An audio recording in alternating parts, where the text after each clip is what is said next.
You are looking at a completely normal Monday morning in Moscow. Nothing unusual, nothing special. Just people going about their day, going to work, going to school, buying groceries, living their lives. But if you took an average American and dropped them right here, right now, on this street, they would be confused within the first 5 minutes, shocked within the first 30, and probably doing something accidentally illegal within the first hour. Not because Moscow is dangerous, not because Russia is strange, but because this city operates by a completely different set of rules. Rules that make perfect sense once you understand them. Rules that have been built over centuries of history that most Americans know almost nothing about. I was born here. I grew up here. I ride these streets every single day, and I still notice things that would stop an American in their tracks. Today, I'm going to show you everything. Not the things you read about in newspapers, not the things politicians talk about, the real things, the everyday things, the things that make Moscow, Moscow, and America, America, and why those two things are more different than most people realize. Stay with me, because by the end of this video, you are going to understand something about this city that most people who have never been here will never understand. Let's go. The first thing you notice when you arrive in Moscow from America is the faces. Nobody is smiling. Not the woman at the coffee shop, not the man buying a newspaper, not the kids walking to school, not the elderly couple on the bench. Nobody. In America, this would be alarming. In America, if you walk down the street without smiling, you appear angry or depressed or threatening. Strangers smile at each other constantly in American cities. It is a social requirement so deeply embedded in American culture that most Americans don't even realize they're doing it. It's automatic, reflexive, like breathing. In Moscow, smiling at strangers signals one of exactly two things. Either you want something from them, or something is seriously wrong with you. This is not rudeness. This is not coldness. This is a completely different social contract. Russians smile when something is genuinely funny, when they are genuinely happy, when they are with people they genuinely love. Not as a performance for strangers, not as a social lubricant, not as a way of making public space more comfortable for everyone. When a Russian smiles at you, it means something real. It is a gift, not a reflex. American tourists in Moscow often go home saying Russians are unfriendly. Russian tourists in America often go home saying Americans are fake. They are both observing the same phenomenon from opposite sides. Neither of them is wrong. They are just using different social languages, and neither of them knows it. The second thing, that pharmacy on the corner, the one that looks completely ordinary. In America, a pharmacy is where you pick up the prescription your doctor already wrote for you after charging you $200 for a 10-minute appointment. You cannot walk into an American pharmacy and say, "I have a bacterial infection, give me antibiotics." They will tell you to see a doctor. The doctor will be available in 3 weeks, unless you go to urgent care, which will cost $400. Then you will pay another $50 for the prescription itself. If you have insurance, it might be covered. If you don't, it might not be.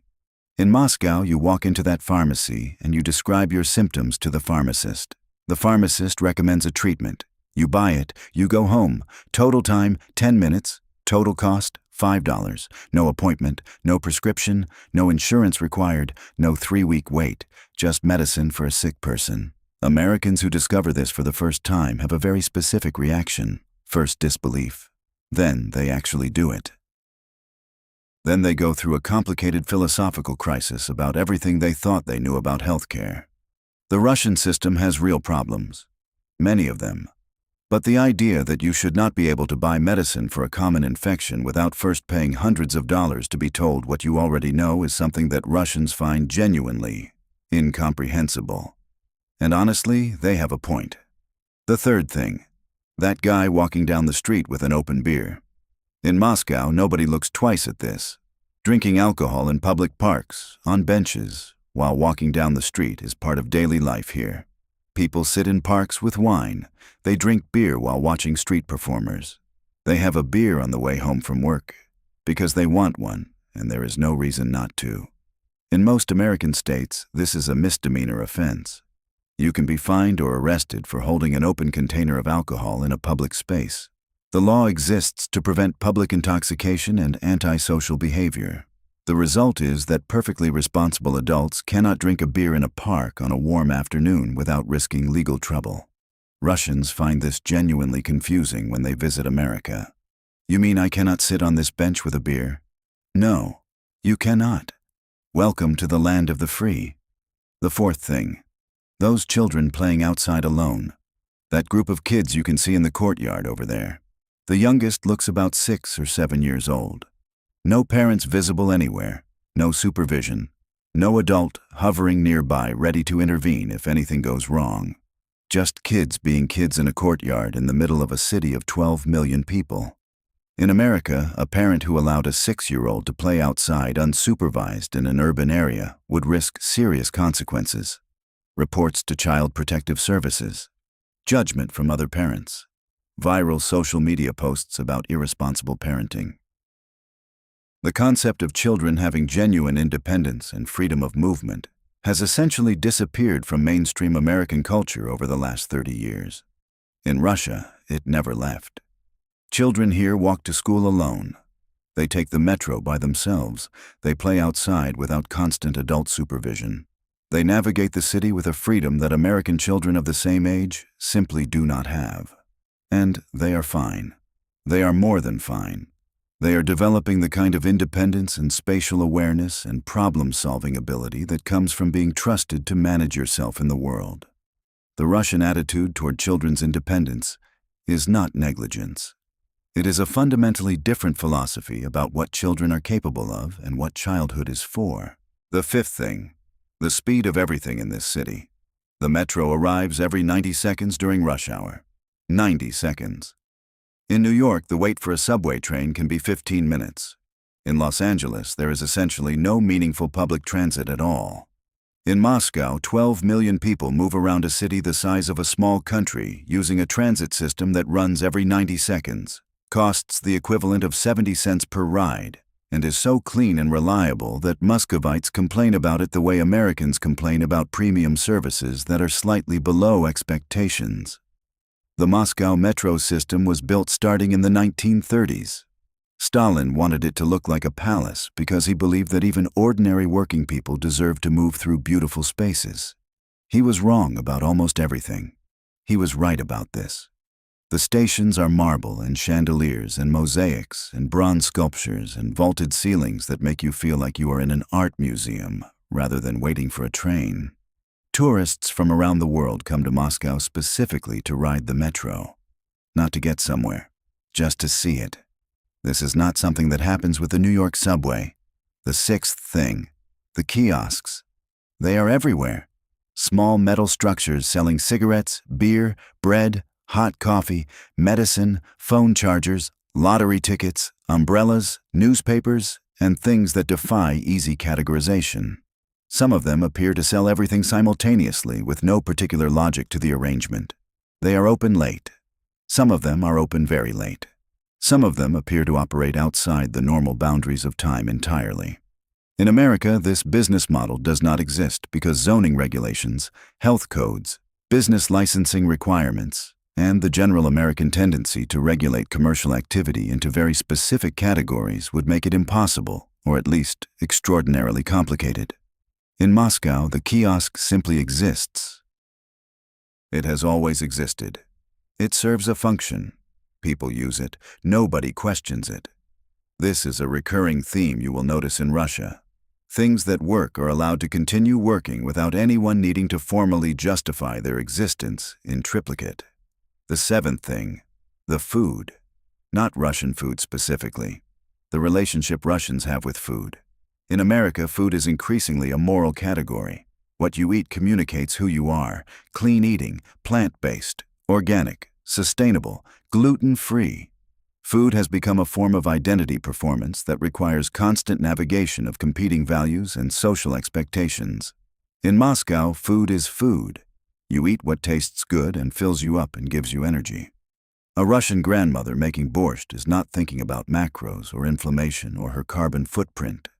She is thinking about whether the beets are good this week and whether her grandchildren will finish their bowls.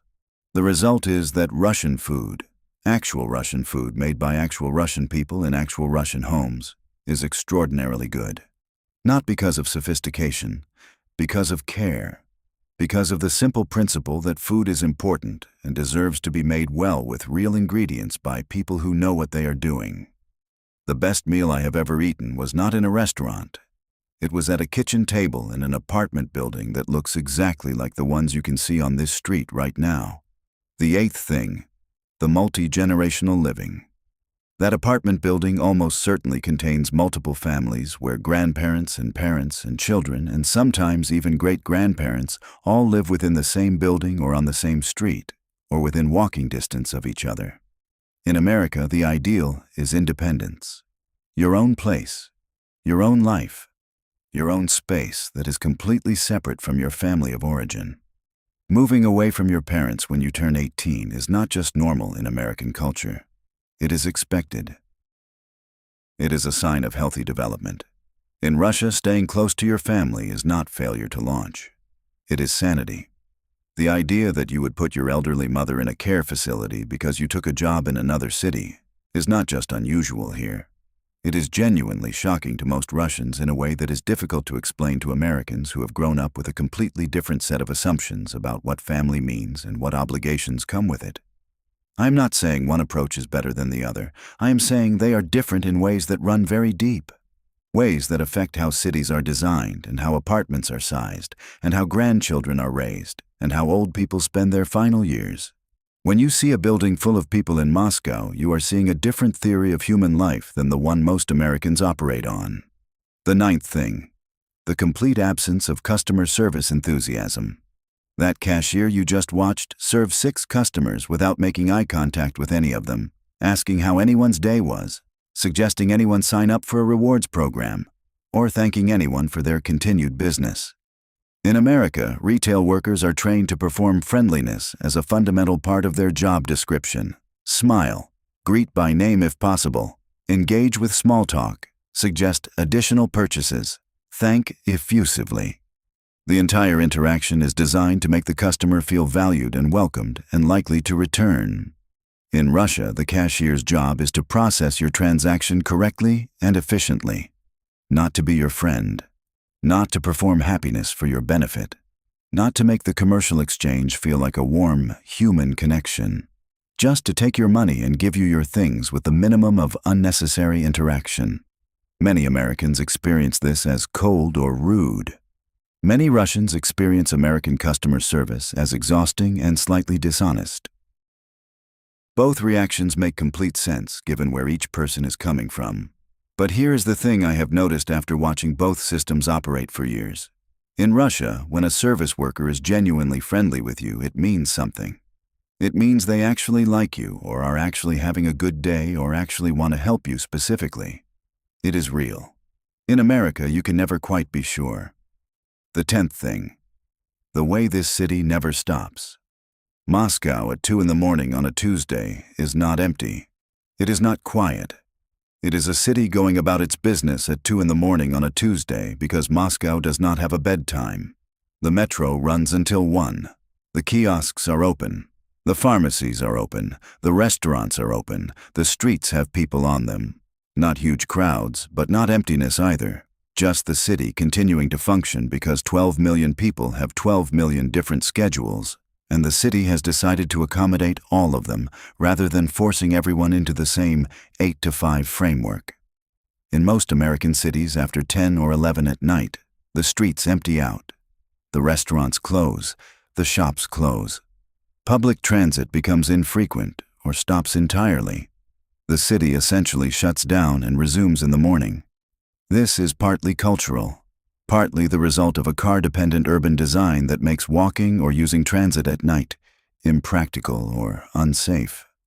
Moscow was built for people to walk and use transit and be outside at all hours. The result is a city that feels alive in a way that very few American cities do. The 11th thing. The buildings. Not just the famous ones, the ordinary ones. The ones you can see on this street right now. Soviet apartment buildings that were built in the 50s and 60s and 70s to house millions of people who were moving from the countryside into the cities. They are not beautiful. They were never intended to be beautiful. They were intended to be functional and to house as many people as possible, as quickly as possible, because the Soviet Union had a housing crisis and needed to solve it fast. The people who designed them were solving a real problem under real constraints, and they solved it. Millions of families got their own apartments, their own space, their own walls, their own front door that closed and gave them privacy from the state and from neighbors for the first time in many of their lives. The buildings are not beautiful, but the fact that they exist and that people live in them and have lived in them for generations means something. Every building you see here has a history. Every window represents a family. Every family has a story. And most of those stories are more complicated and more interesting than anything you will find in a history book. The 12th thing. The relationship with difficulty. This is the hardest one to explain and the most important one to understand. The people you see on this street have collectively survived things that most Americans have only read about. The Second World War, the Siege of Leningrad, the Gulag system, the death of Stalin and everything that came after, the Soviet collapse, the chaos of the 1990s when the economy imploded and organized crime ran the streets, and everything that people had organized their lives around simply ceased to exist overnight. Economic crises, political upheaval, sanctions. Each of these things would be a national trauma in America. Here they are, chapters in a continuous story of difficulty that the culture has developed specific tools for surviving, not just surviving, continuing. Getting up the next morning and going to work and making dinner and raising children and planting gardens and telling jokes and falling in love and doing all the ordinary things that human life consists of, even while extraordinary things are happening around you. This is not resignation. It is not passivity. It is a relationship with difficulty that is fundamentally different from the American one. Americans tend to believe that problems should be solved. That difficulty is an aberration that should be corrected, that if things are hard enough, people in power will eventually fix them. Russians tend to believe that difficulty is permanent, and that the question is not how to eliminate it, but how to live well in spite of it. Neither philosophy is entirely right, but the Russian one produces a certain kind of resilience that I have never seen anywhere else, a capacity to keep going that I find genuinely extraordinary every time I see it. And I see it every day on streets exactly like this one. The 13th thing. The humor. Russian humor is dark. Not dark in a performative way. Not dark because darkness is fashionable. Dark because when you have lived through what Russians have lived through, darkness and comedy become the same thing. The ability to laugh at something terrible is not denial. It is the most sophisticated possible response to something terrible. I cannot translate most Russian jokes because they require a cultural context that takes years to develop. But I can tell you that the funniest people I have ever met in my life are Russians who have lived through things that would break most people, and who have emerged from those experiences with an ability to find the absurdity in everything that is more valuable than almost any other human quality I can think of. The 14th thing. The last one. The most important one. The ordinary person walking past the camera right now. They are not a character in a story about Russia. They are not a representative of a political system. They are not evidence for any argument about anything. They are a person. With a morning and a job and a family, and a favorite food and a song they cannot get out of their head, and a worry they cannot stop thinking about, and a memory they return to when things get hard. They are exactly as complicated as you are. Exactly as human, exactly as worthy of being understood rather than summarized. Moscow is not what you have been told it is. It is not what the news shows you. It is not what politicians describe. It is a city of 12 million completely ordinary human beings living their completely ordinary human lives in a place that happens to be one of the most historically significant and culturally rich cities on the planet. Come back next week and I will show you more of it. Subscribe if you want to keep seeing the parts that nobody shows you, and leave a comment below. What surprised you most about what you just saw?